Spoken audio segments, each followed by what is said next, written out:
টানা ৩ দিন ধরে যুদ্ধের আগুনে দাউদাউ করে পড়ছে মধ্যপ্রাচ্য। খামেনি হত্যার প্রতিশোধ নিতে ইসরায়েল সহ মধ্যপ্রাচ্যে থাকা মার্কিন ঘাঁটি সহ সব ধরনের লক্ষ্যবস্তুতে আঘাত হানছে ইরানের ক্ষেপণাস্ত্র। এই অবস্থায় ইরানেও যৌথ হামলা বাড়াচ্ছে যুক্তরাষ্ট্র ইসরায়েল। হামলায় তেহরানের গান্ধী হাসপাতাল ক্ষতিগ্রস্ত হওয়ার খবর পাওয়া গেছে। পরিস্থিতি ভয়াবহ, বহু হতাহতের শঙ্কাও করা হচ্ছে। এছাড়া ইরানের অভ্যন্তরে ১,০০০-এর বেশি লক্ষ্যবস্তুতে চালানো হামলায় খামেনি এবং ৪০ শীর্ষ কর্মকর্তা নিহতের দাবি মার্কিন সেনাবাহিনীর। আগামীর অগ্রগতির ভিত্তি আনোয়ার ইস্পাত, স্ট্রংগেস্ট স্টিল সিন্স 1978।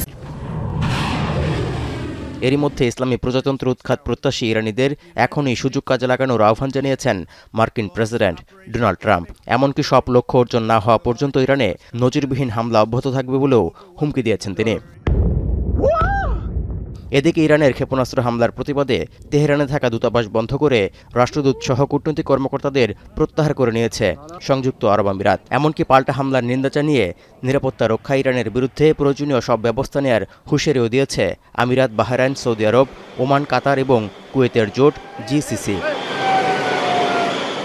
ইরানের প্রতিরক্ষামূলক হামলার জন্য যুক্তরাষ্ট্রকে যুক্তরাজ্যের ঘাঁটি ব্যবহার করতে দেওয়ার ঘোষণা দিয়েছেন প্রধানমন্ত্রী কিয়ার স্টারমার।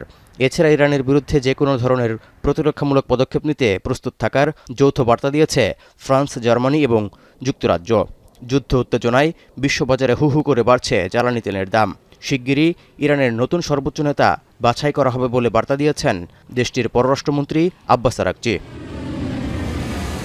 তৌহিদুর রহমান, এখন বিশ্ব।